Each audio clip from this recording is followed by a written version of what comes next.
I can breathe. There's no fires here. I mean, the last couple of years in California, it's going to burn to the ground. It's scary. I met an elementary school teacher named Laura who lives in this area. She came to one of my shows. I met her December 7th at a convention in New Jersey. You remember when I played the solo album live? That was December 7th, 2018 or 19?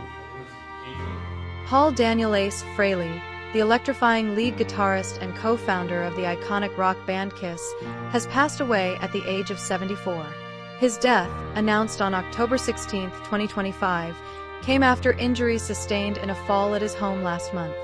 Frehley's family shared the heartbreaking news in a statement, painting a picture of a man whose life was as explosive and unforgettable as the pyrotechnic guitars he wielded on stage. "We are completely devastated and heartbroken," the family wrote. In his last moments, we were fortunate enough to have been able to surround him with loving, caring, peaceful words, thoughts, prayers, and intentions as he left this earth. We cherish all of his finest memories, his laughter, and celebrate his strengths and kindness that he bestowed upon others. The magnitude of his passing is of epic proportions and beyond comprehension. Reflecting on all of his incredible life achievements, Ace's memory will continue to live on forever.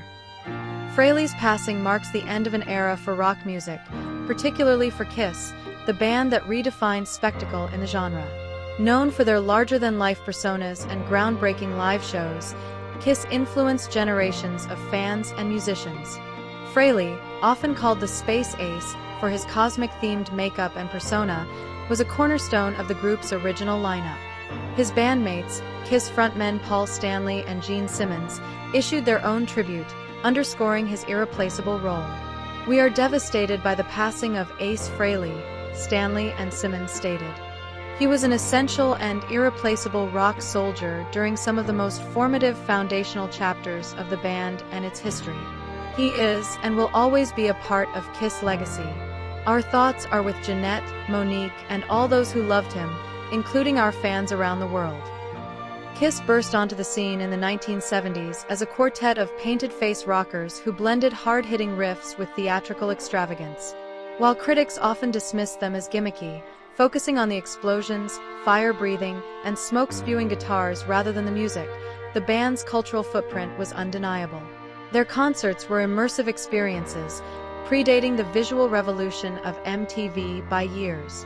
For over a decade, the members' true faces remained hidden behind makeup, fueling a mystique that turned them into superheroes for suburban teenagers rebelling against the status quo. Frehley embodied this otherworldly allure. His Space Ace character, complete with a star-spangled costume and a guitar that could ignite in flames, captured the band's blend of sci-fi fantasy and raw rock energy.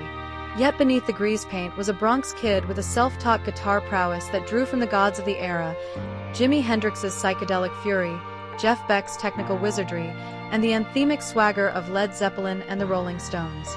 Born on April 27, 1951, in the Bronx, New York, to a musical family, Frehley received his first electric guitar as a Christmas gift in 1964.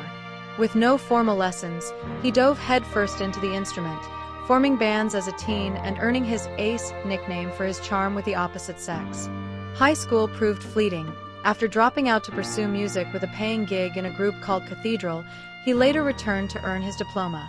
By 1971, he was fronting Malamo, a band that inked a deal with RCA Records and cut unreleased tracks that hinted at his budding talent. Fate intervened in late 1972 when a friend showed him a classified ad in the Village Voice for a lead guitarist. The ad was for what would become Kiss, founded by Stanley, Simmons, and drummer Peter Criss. Frehley arrived at the audition in mismatched sneakers, one red, one orange, looking every bit the eccentric he was. Dismayed by his disheveled appearance, the others were floored by his blistering solos. Weeks later, he was in. The band, evolving from Stanley and Simmons' prior project Wicked Lester, named themselves Kiss in January 1973. Drawing inspiration from glam provocateurs like the New York Dolls and Alice Cooper, they adopted face paint and outrageous outfits. Early days were lean. Frehley moonlighted as a taxi driver amid the New York scene's indifference. Their breakthrough came with manager Bill O'Coin in September 1973, who orchestrated their ascent with shrewd promotion. Kiss's self-titled debut dropped in February 1974, featuring Frehley's Cold Gin alongside Strutter and Black Diamond. It was a modest seller, as were follow-ups Hotter Than Hell and Dressed to Kill. But 1975's Alive, a double live album capturing the frenzy of their shows, changed everything. The supercharged Rock and Roll All Night and Party Every Day became their anthem, propelling them to arena status. Teen boys, thrilled by the parental outrage over these freaks, plastered Kiss logos, those lightning bolt S's borrowed from Bowie's Ziggy Stardust, on notebooks and jackets nationwide. The momentum built with Destroyer in 1976, produced by Bob Ezrin of Alice Cooper fame.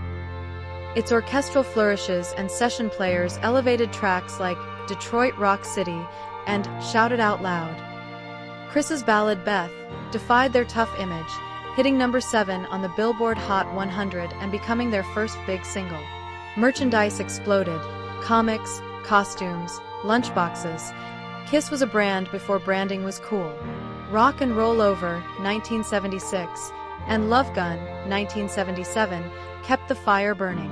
On the latter, Frehley took lead vocals for the first time on Shock Me, born from a near-fatal electrocution in Florida.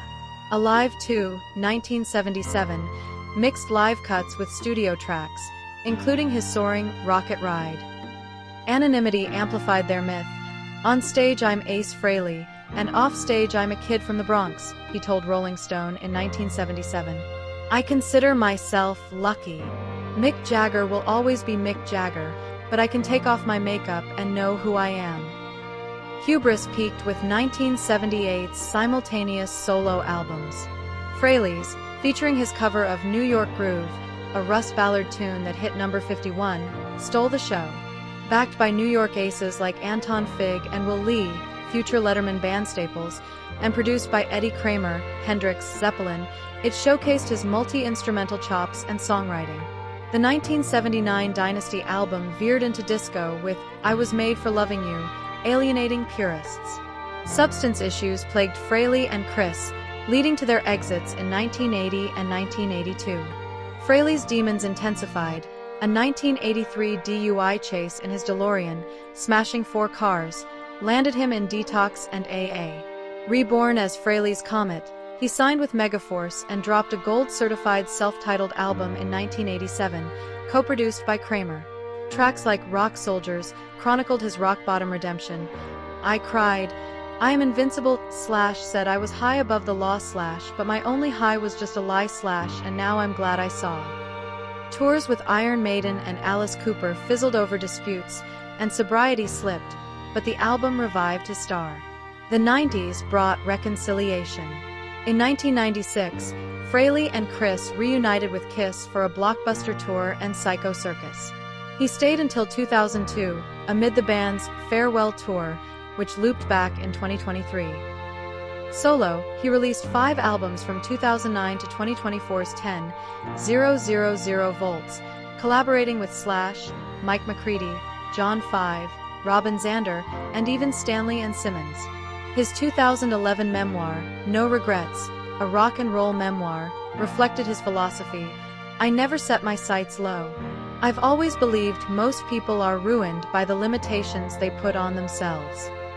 Inducted into the Rock and Roll Hall of Fame with Kiss in 2014, he skipped their final encores, a point of contention with Stanley and Simmons. Frehley's fall occurred in September 2025 at his recording studio, leading to complications that proved fatal on October 15th. Just days before, on October 11th, he canceled remaining 2025 shows citing health woes.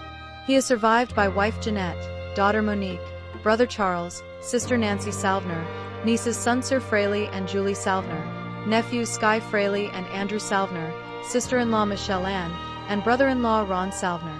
Ace Frehley's legacy endures in every air-guitared riff, every sing-along to Rock and Roll All Night, and every kid dreaming of rock stardom.